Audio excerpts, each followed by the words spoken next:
Adelante, Francisco. Bueno, no, muy buenas tardes.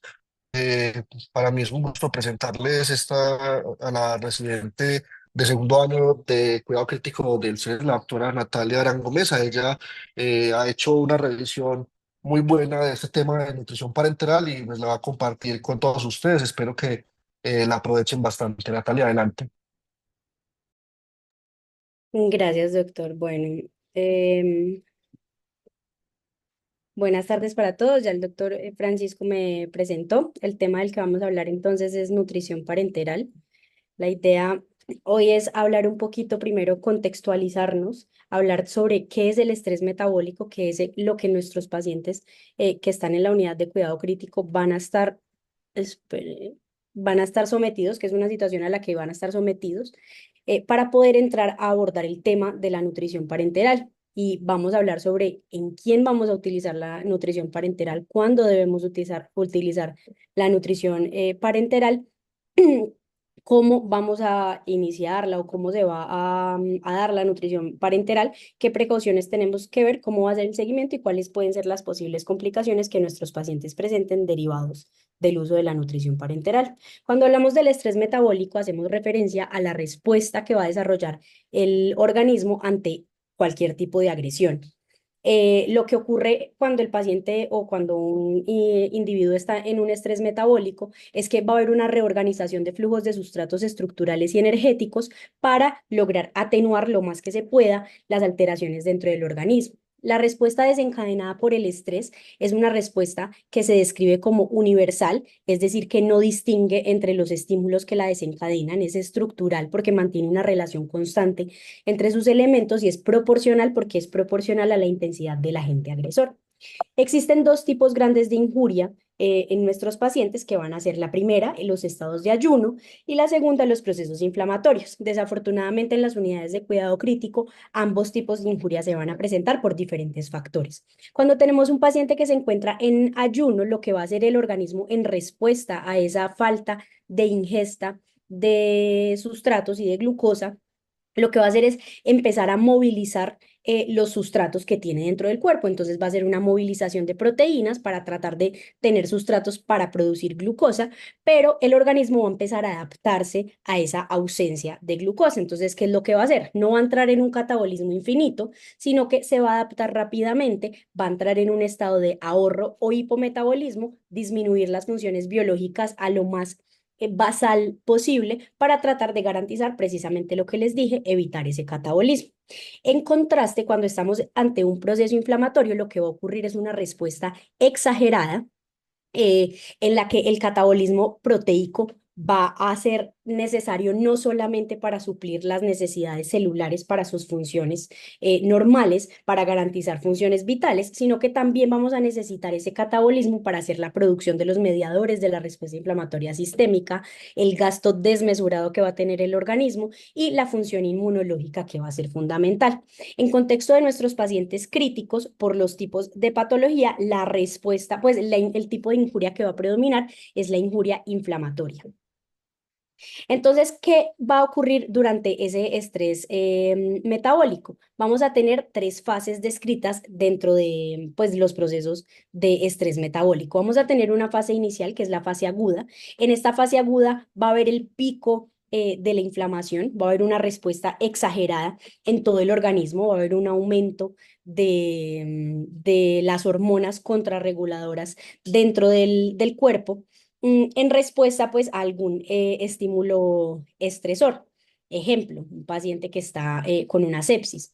Esa infección va a desencadenar esa respuesta inflamatoria, va a haber elevación de las hormonas contrarreguladoras, va a haber activación exagerada del eje hipotálamo-hipófisis y ese eje hipotálamo-hipófisis va a ser hipotálamo-hipófisis adrenal, pero también va a ser hipotálamo-hipófisis tiroides, también va a haber aumento de la hormona de crecimiento. Sin embargo, la única hormona que realmente de ese grupo que va a ser realmente efectiva es el cortisol. El cortisol se va a aumentar y se va a aumentar no solamente porque hay más inducción de su liberación, pues de la secreción de cortisol, sino también porque el metabolismo hepático de ese cortisol va a estar disminuido. En contraste, las hormonas tiroideas, lo que va a predominar es la T3 reversa y en cuanto a la hormona de crecimiento, pues va a haber aumento del factor de crecimiento similar a la insulina, pero va a haber inactivación de esas hormonas a nivel sistémico, o va a haber resistencia dentro de los receptores. Es por esto que a pesar de que el eje está activado, pues y liberando muchas hormonas, realmente las únicas que van a estar realmente activas son las hormonas relacionadas con el estrés. Luego vamos a pasar a una fase de estabilización en la que vamos a persistir en estrés, pero ese estrés va a ir en descenso, va a disminuir el soporte vital, y para finalmente poder llegar a una fase de recuperación en la que ya entramos en la normalización de las alteraciones neuroinmunoendocrino-metabólicas. ¿Qué es lo que va a pasar entonces en el cuerpo con estas fases del estrés metabólico? A nivel de nuestros macronutrientes, lo que va a ocurrir es que en relación a la glucosa, por el aumento de esas hormonas contrarreguladoras, vamos a tener un aumento de los niveles de glucosa. Van a ser pacientes que van a tender a la hiperglicemia en sus fases agudas. Esos pacientes van a tender a la hiperglicemia por dos motivos. Uno, porque van a tener un aumento de la gluconeogénesis, pero además va a haber una resistencia periférica a la insulina. Es por esto pues que los niveles de glucosa van a estar aumentados. Adicionalmente, vamos a entrar en lipólisis y en proteólisis para garantizar tener sustratos para esa gluconeogénesis. Entonces, va a haber aumento de los ácidos grasos libres, de los triglicéridos, y va a haber un balance nitrogenado negativo. Por esa lipólisis especialmente vamos a entrar en un estado de estrés oxidativo. Eso va a llevar a daño celular, disfunción mitocondrial, depresión de ATP, y el proceso de autofagia, que en condiciones normales es un proceso que es protector para la célula. Sin embargo, en estos casos, pues es por el daño que estamos teniendo.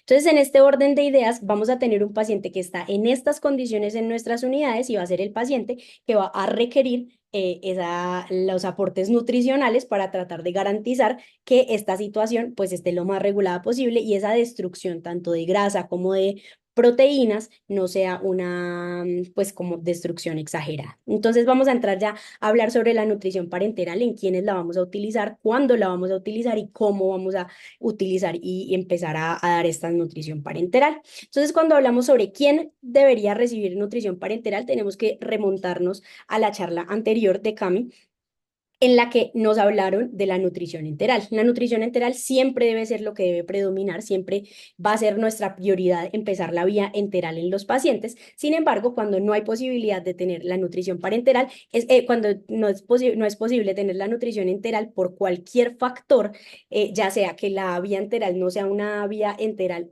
no sea una vía segura de alimentación, o porque no tengamos la garantía de que le vamos a satisfacer las necesidades al organismo de ese paciente que tenemos enfrente. Entonces, en ese escenario es en el que debemos considerar la posibilidad de utilizar la nutrición parenteral. ¿Esta situación en qué contexto se va a dar? Se va a dar tanto en pacientes que tienen patologías digestivas como en pacientes que tienen patologías extradigestivas.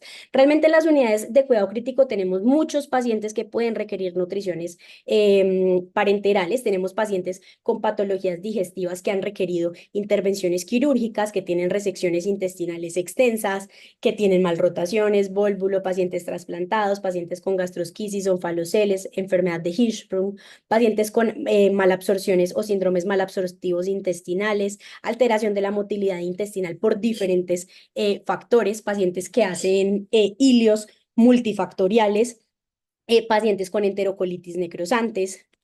Son pacientes pues que su tracto digestivo no va a ser óptimo, y por tanto van a requerir los aportes de macro y micronutrientes por vía endovenosa.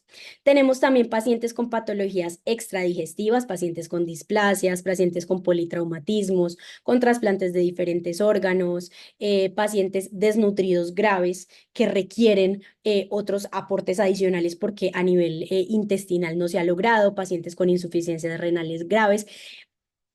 La lista de patologías que pueden llevar a que los pacientes requieran nutrición parenteral son muchísimas, pero el mensaje grande que tenemos que llevarnos es lo que les mencioné previamente. Cuando yo tengo una nutrición enteral que no va a ser segura y que en la que yo no voy a garantizar los aportes de micro y macronutrientes que ese paciente necesita, pues es el escenario en el que yo debería iniciar nutrición parenteral. Entonces, ¿cuándo debería iniciar la nutrición parenteral? Si mi paciente ingresa a la UCI y automáticamente yo sé que no le puedo dar nutrición enteral, ¿debería iniciar la nutrición parenteral? Digamos que esa es la pregunta grande y esa es la pregunta que se han planteado muchas personas antes de nosotros. Pero la respuesta que inicialmente era, pues sí, si usted le iba a iniciar la nutrición enteral, pues más bien iníciele la nutrición parenteral. Pero realmente no. La recomendación actual lo que dice es que deberíamos esperar el inicio de la NPT, o la nutrición parenteral total, hasta una semana en pacientes que son, en el caso de los recién nacidos, que son recién nacidos a término, y en niños independiente del estado nutricional, mientras yo pueda garantizarle el aporte de micronutrientes. Esta es la recomendación grande que nos dan pues la Sociedad Europea.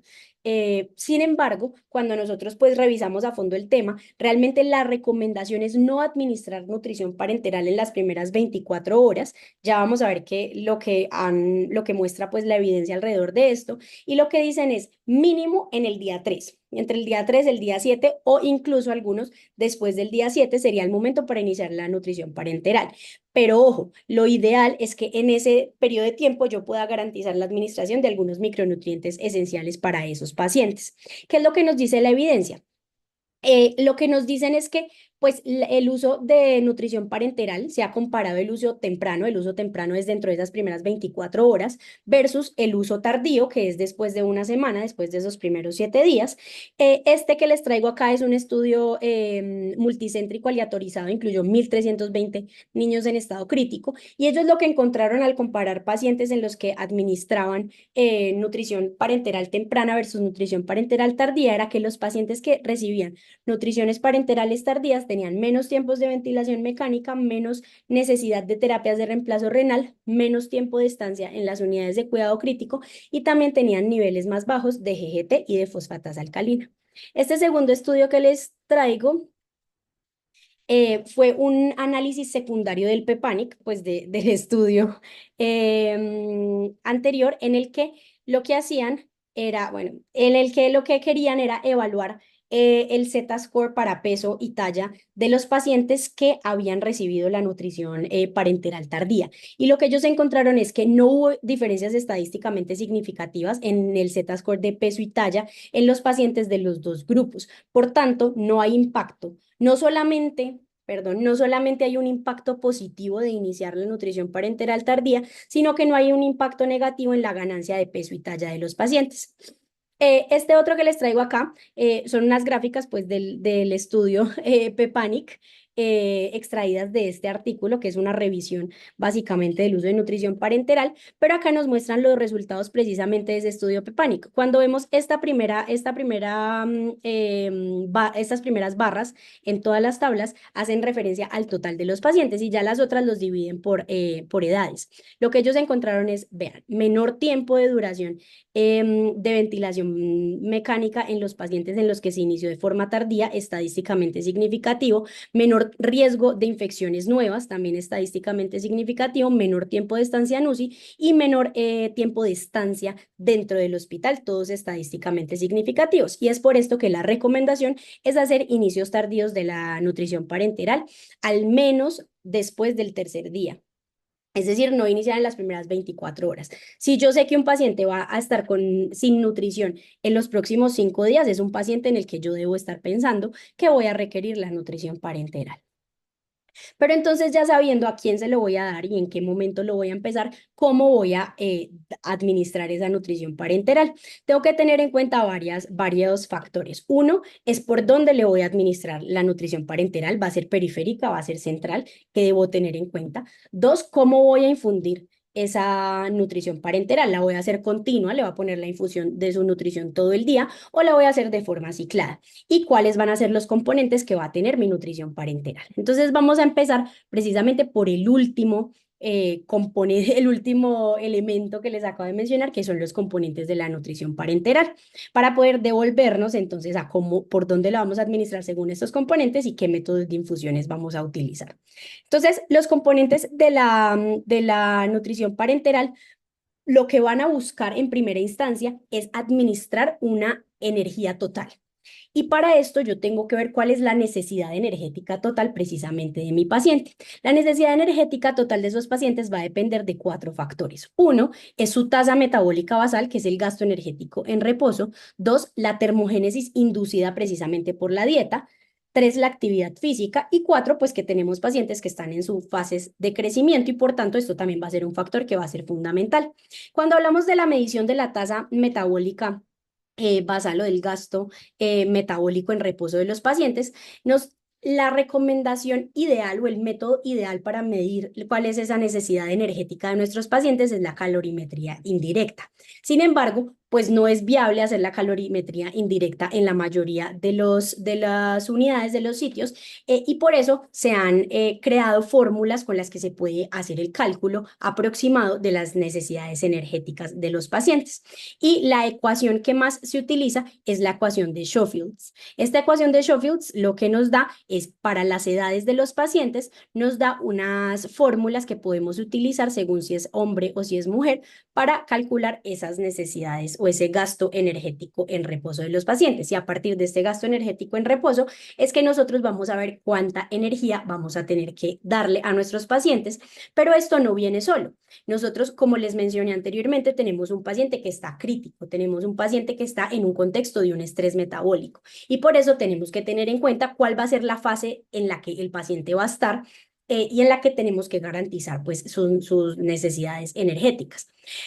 Aunque parece raro, pues porque les dije que inicialmente esa fase aguda es la fase donde vamos a estar inflamados, donde vamos a tener necesidad de producir muchísimas sustancias proinflamatorias, citoquinas, etc. Realmente la fase aguda es la fase donde nuestro paciente va a tener un aporte energético menor o va a requerir un aporte energético menor. En esas condiciones, en la fase aguda, la recomendación es administrar exactamente el gasto energético en reposo.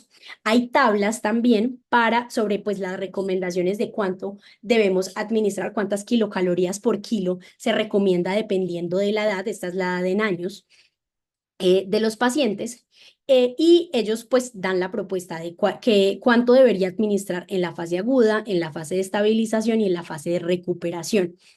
La recomendación es que el aproximado es en los pacientes que están en fase aguda, se debería administrar el gasto energético en reposo. Cuando los pacientes entran en su fase de estabilización, que es un momento donde los pacientes ya la inflamación está disminuyendo y donde ya tienen otras necesidades, el paciente empieza a hacer algo de actividad distinta, esos pacientes necesitan 1.3 veces ese gasto energético en reposo.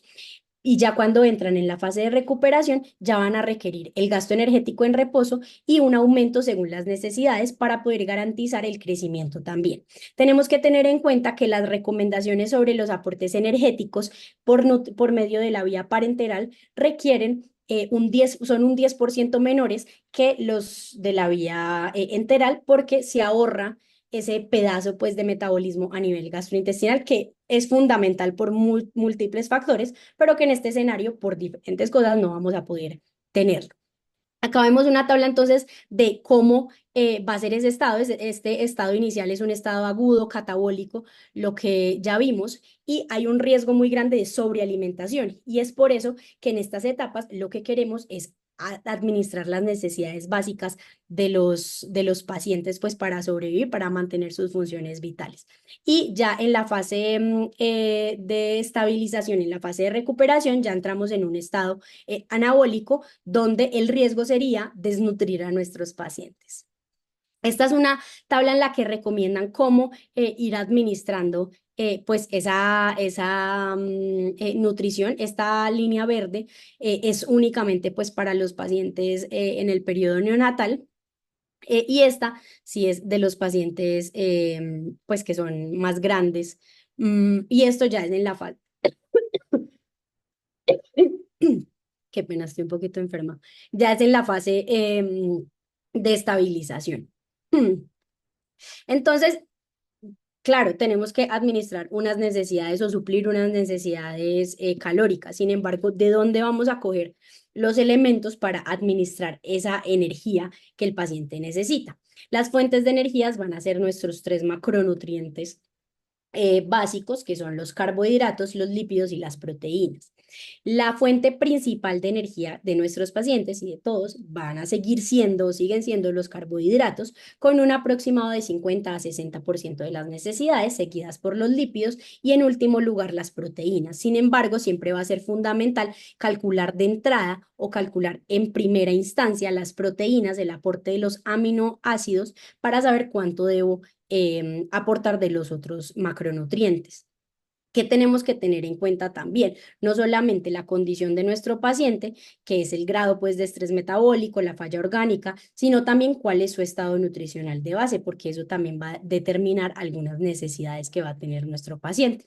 Como les dije, lo primero que deberíamos calcular son los aminoácidos que va a requerir nuestro paciente, el aporte de proteínas, el aproximado de proteínas, pues el aporte proteico que requieren es de 1 a 2 gramos por kilo por día. Sin embargo, como ven en la tabla, pues hay recomendaciones diferentes para los diferentes tipos, para los diferentes periodos etarios de los pacientes. Sin embargo, esta pues es como la recomendación grande. ¿Qué es lo que nos dicen? Siempre hay que guardar una relación entre el nitrógeno que le estamos administrando y las kilocalorías que no son proteicas. Siempre debe haber, por cada gramo de nitrógeno que yo le voy a administrar al paciente, deben haber al menos 120 a 150 calorías que no sean proteicas, es decir, o lípidos o carbohidratos. En los lactantes es donde más pues aportes proteicos vamos a necesitar, tanto en el periodo neonatal como en los lactantes menores, es el momento en el que más proteínas van a requerir y lo que nosotros vamos a buscar es llevar a un balance nitrogenado positivo, contrario a lo que les mostré que ocurría en esas fases de estrés metabólico, para evitar que haya pérdida de la masa magra en nuestros pacientes y evitar cosas como el desacondicionamiento. Ya hemos visto que nosotros en un paciente, por ejemplo, que tenemos ventilado, va a haber desacondicionamiento, va a haber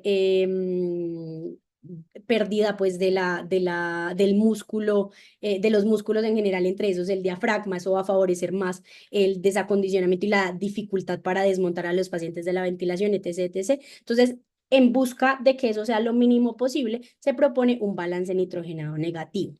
En los pacientes que tienen enfermedad renal, los que tienen lesión renal aguda, son pacientes que requieren aportes proteicos un poco más altos, especialmente en los pacientes que tienen terapias de reemplazo renal. En esos pacientes que tienen terapia de reemplazo renal, tenemos que tener en cuenta que los aportes deben ser al menos de 2 o por lo menos 1,5, no bajarnos hasta 1.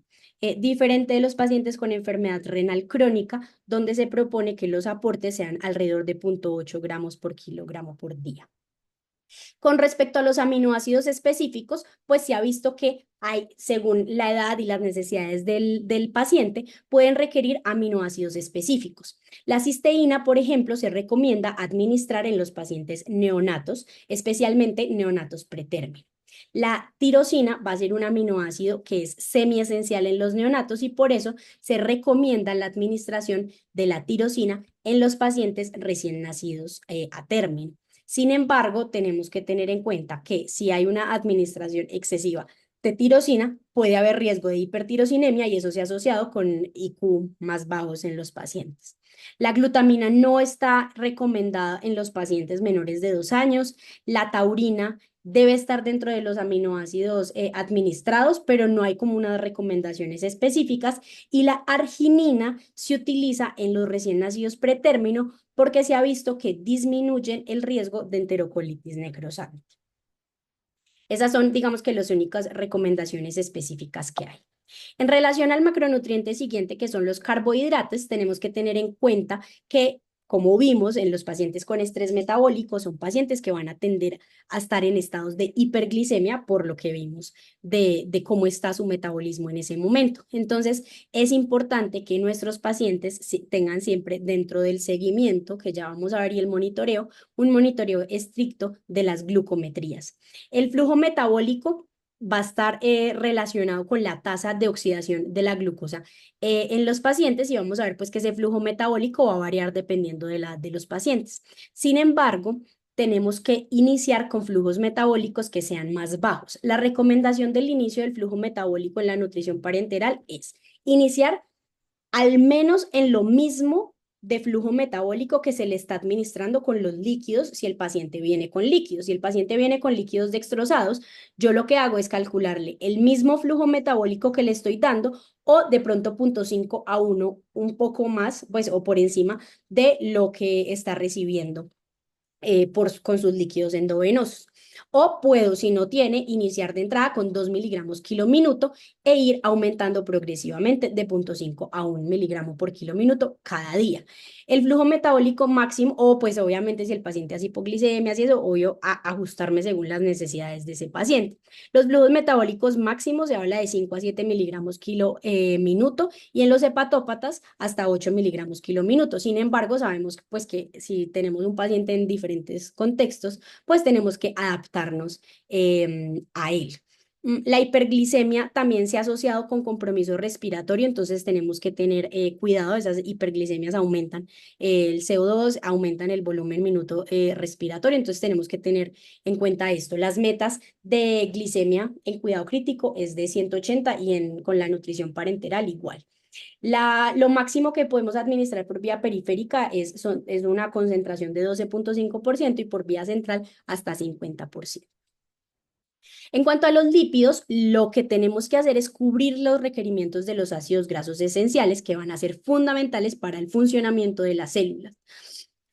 Al menos 10 kilocalorías por gramo es lo que aporta, entre 9 y 10 kilocalorías por gramo aportan los lípidos de energía y los requerimientos son entre 3 a 4 gramos por kilo por día, con un mínimo de lo que debería recibir de 0,5 a 1 gramo por kilo por día. ¿Por qué hay un mínimo de grasa que tenemos que administrar al paciente? Porque se debe evitar el déficit de ácidos grasos esenciales. Aportan una alta densidad calórica, como ya les dije, y tiene la capacidad de que evita esos efectos de la glucosa en casos de que nuestros pacientes estén haciendo esas hiperglicemias.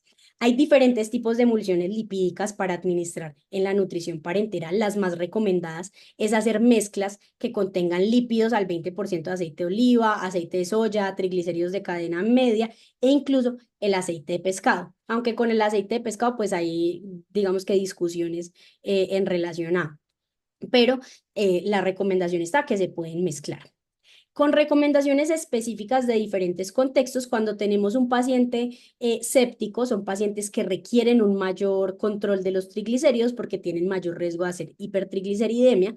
Con respecto a la trombocitopenia, se ha sido un tema que ha sido discutido. Los lípidos sí tienen un impacto más que en el número de plaquetas, en el funcionamiento de esas plaquetas. Incluso se habla de que aumentan la expresión de ciertos receptores que pueden hacer que aumente la agregabilidad plaquetaria, aunque en otros contextos pueden disminuir la agregabilidad plaquetaria, pero en los casos de trombocitopenia sin causa, la recomendación es que administremos máximo 2 gramos por kilo por día de ácidos grasos o de lípidos pues en la NPT. En los pacientes que están con colestasis y que cumplen 2 o más de los criterios pues para colestasis, que son la elevación de la bilirrubina directa, de la GGT, de la fosfatasa alcalina, la recomendación es que reciban una emulsión lipídica fuente de omega 3, que ese sea su aporte principal. Pero al menos una vez a la semana tiene que recibir emulsiones lipídicas de los otros tipos porque se debe garantizar el aporte de esos aminoácidos, ácidos grasos esenciales que no van a estar presentes pues en la emulsión lipídica fuente de omega 3. En cuanto a los líquidos y electrolitos, pues los aportes de líquidos es lo mismo que ya conocemos y en los electrolitos, digamos que también es algo que manejamos con más frecuencia, los electrolitos pues fundamentales, sodio, potasio, cloro, y los aportes van a ser un poco mayores en los más chiquitos, pero en promedio 1 a 3 y de cloro 2 a 4. En cuanto a los otros oligoelementos, el calcio, el magnesio, el fósforo, es fundamental que cuando se administre fósforo, se administre también calcio. Estos dos elementos van juntos y siempre se debe mantener una relación de calcio y fósforo. Esto es fundamental porque cuando hay alteración de esa relación del calcio y el fósforo puede haber riesgo de precipitación. Y si hay precipitación, se va a dañar la nutrición parenteral y no va a pues, poderse administrar en los pacientes. Hay otros factores que favorecen el riesgo de precipitación cuando hay baja cantidad de aminoácidos y de carbohidratos y lo que predominan son los lípidos, el pH muy alcalótico en la nutrición parenteral, cuando hay aumentos de la temperatura marcados, velocidades de infusión muy lentas o cuando se usa heparina concomitantemente. Por eso la heparina y la nutrición parenteral no son compatibles y eso es muy importante tenerlo en cuenta. La relación que se debería mantener de calcio y fósforo es de 1.1, 1.3 a 1, como esa relación entre los dos elementos y garantizar que los aportes sean óptimos, que se mantenga pues o se supla las necesidades de nuestro paciente, porque si no, pues se aumenta el riesgo de que los pacientes hagan enfermedades sociometabólicas. En los otros elementos, el hierro, el zinc, el selenio, realmente, pues las recomendaciones varían dependiendo de la edad, pero sí se debe garantizar unos aportes mínimos que cuando administramos la nutrición enteral, estos están presentes, pero muchas veces no tenemos en cuenta pues como los cálculos asociados. En cuanto a las vitaminas, realmente no hay tantas recomendaciones sobre vitaminas específicas, hay unos viales que contienen vitaminas multivitamínicos. Hay uno que tiene vitamina A, D, E, C y K. Si yo no le estoy administrando este vial, yo tengo que garantizar dar suplementación con vitamina K. Es digamos que la única que fuertemente se recomienda, la vitamina K. Y el otro que se recomienda pues suplir en caso de que no se esté recibiendo es el ácido fólico. Con respecto a las otras, pues lo ideal es que los pacientes pues reciban los o se administren esos viales de vitaminas con la nutrición parenteral o como parte de la nutrición parenteral. Entendiendo ya lo anterior, entonces, ¿por dónde y cómo voy a administrar la nutrición parenteral? En cuanto a las vías de administración, ya vimos que lo podemos hacer de forma central o de forma periférica. Lo ideal o el método ideal de administración de una nutrición parenteral, específicamente si yo voy a dar una nutrición parenteral total, que es lo que significa NPT, la osmolaridad va a ser alta. Entonces, por eso se debería administrar por vía central. Generalmente los aportes, pues la osmolaridad es alta porque los requerimientos energéticos son más altos y se va, pues para garantizar todos esos aportes debe pasarse por vía central. Con la periférica, las recomendaciones osmolaridades por debajo de 800 miliosmoles. Sin embargo, algunos son un poco más estrictos y hablan de utilizarlas por debajo de 600 miliosmoles. Generalmente se sugiere la periférica como nutrición parenteral complementaria y si definitivamente no es posible tener o conseguir un acceso central. Sin embargo, hay que ser muy claros en que esta vía no nos va a permitir dar los aportes totales de la nutrición parenteral. Entonces, es una vía pues que realmente se recomienda que sea transitoria o temporal. Ya definiendo, listo, se la voy a administrar central, ¿cómo se la voy a infundir? ¿Se la voy a infundir las 24 horas o se la voy a infundir ciclada? O sea, le doy nutrición parenteral unas horas del día y las otras lo dejo sin nutrición. La recomendación es empezar con una forma de infusión continua, especialmente en los pacientes que están agudos. En nuestros pacientes en la UCI, cuando les vamos a iniciar nutrición parenteral, la recomendación es que la nutrición parenteral sea continua. Esa recomendación de las 24 horas generalmente es para pacientes que van a tener nutriciones parenterales temporales de corta duración y que están en fase aguda. ¿Qué problema tiene la nutrición continua? Pues que se asocia más con alteraciones hepáticas y metabólicas. Las complicaciones metabólicas van a ser mayores. Sin embargo, el uso de la nutrición parenteral ciclada solamente se recomienda cuando las nutriciones ya son de larga duración o le vamos a dar nutriciones parenterales domiciliarias. El otro escenario en el que deberíamos utilizar la nutrición parenteral ciclada es cuando ha habido complicaciones asociadas con el uso de la nutrición parenteral continua. Entonces, ¿cuál es la recomendación? Pacientes que desarrollan alteraciones metabólicas como la hipertrigliceridemia o pacientes que tienen disfunciones hepáticas secundarias al uso de la nutrición parenteral. Cuando ocurren, o pues las colestasis secundarias a la nutrición parenteral. La recomendación es que si yo lo voy a pasar a ciclada, sea un paciente que tenga estabilidad hemodinámica, metabólica y térmica. Es como la recomendación grande. Lo ideal es que si yo programo para que mi paciente reciba, en la nutrición parenteral ciclada, yo programo que el paciente va a recibir la nutrición un número de horas específicas durante el día. Ejemplo, yo digo que el paciente va a recibir nutrición parenteral 22 horas al día y 2 horas va a descansar. Entonces, en ese caso, lo que se hace es que se empieza, pasa 2 horas sin nutrición parenteral, tan, y luego le voy a empezar la nutrición parenteral. Lo ideal es que la aumente progresivamente en esas primeras 2 horas, la aumento, luego en las horas de la mitad voy a administrar el 90% de la nutrición parenteral y luego de la misma manera, las últimas 2 horas, desciendo la infusión hasta apagarla. Es decir, no se hace como infusión constante todo el tiempo, sino que lo ideal sería hacer como ese descenso progresivo. Cuando se inicia el ciclado, lo ideal es que en el periodo en el que no están recibiendo la nutrición, se hicieran glucometrías frecuentes. Algunos recomiendan incluso hacer mediciones cada 2 horas y algunos recomiendan también la medición de cuerpos cetónicos, pero esto pues no está en todas partes, no está descrito en todas partes.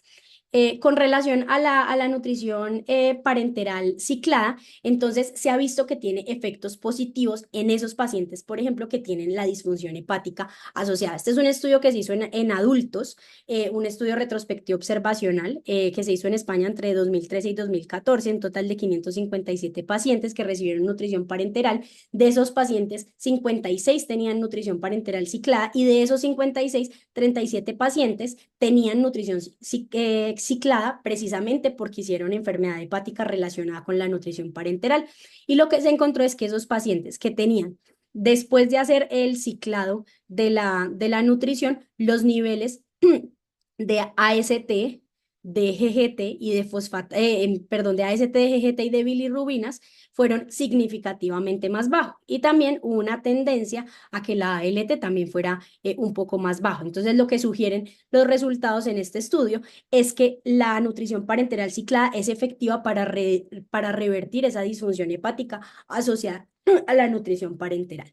¿Qué precauciones tenemos que tener con nuestros pacientes y con la nutrición parenteral como tal?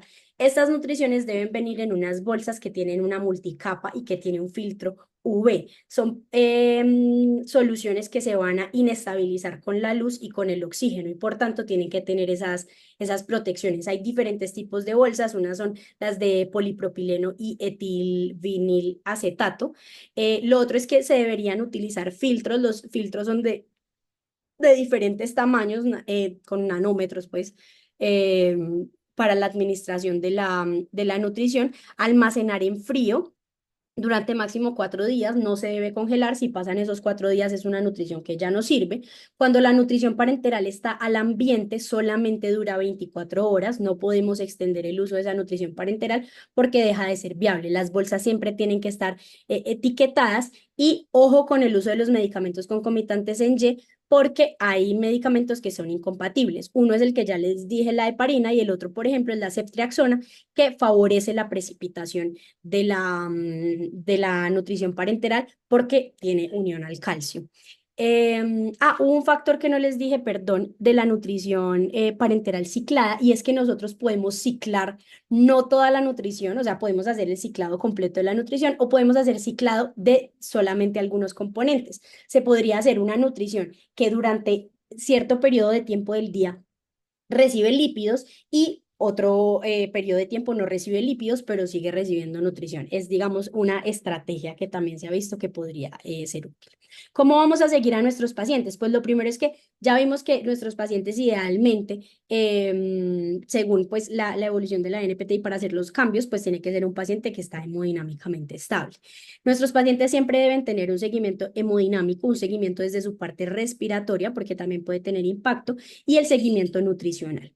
Los controles deben estar alrededor de uno, el balance hídrico, la diuresis de nuestros pacientes, el peso, la talla, toda la parte antropométrica, pero tenemos que hacer controles analíticos porque vamos a ver que una de las complicaciones más frecuentes de la nutrición parenteral son las complicaciones metabólicas. Entonces, es importante que las glucometrías en los pacientes que tienen nutrición parenteral se deberían hacer mínimo cada 6 a 8 horas. Algunos recomiendan hasta 8 a 12 horas. Otros pues son un poco más estrictos. Y ya después, cuando yo ya garantizo que los niveles de glicemia de mi paciente se han mantenido estables en el tiempo, yo podría hacer glucometrías más espaciadas. Debería vigilar el equilibrio ácido básico de mi paciente diariamente y ya después hacerlo más espaciado según la evolución. Igual pasa con el ionograma. Inicialmente dicen que diario debería hacerlo, luego 3 o 4 días, cada 3 o 4 días, y luego las mediciones se pueden hacer cada 10 a 14 días, dependiendo de la evolución. Lo mismo o el mismo comportamiento tienen hemograma, pruebas de coagulación, función hepática y renal, triglicéridos y colesterol. Algunos tienen programas de medición semanal y otros tienen programas de medición cada 14 días. Incluso hay algunos protocolos que hablan de hacer mediciones cada 21 días. Eso digamos que puede ser variable. También, idealmente, medir proteínas, medir niveles de albúmina, medir el perfil de hierro, los niveles de vitaminas si es necesario, zinc y cobre, que no es pues algo que en realidad se mida siempre. Y la prealbúmina también es una recomendación. Recordar que al menos cada 14 días dentro de los iones yo tengo que medir también magnesio y fósforo, no solamente pues los clásicos, y todo lo que es función hepática va a ser fundamental y los triglicéridos.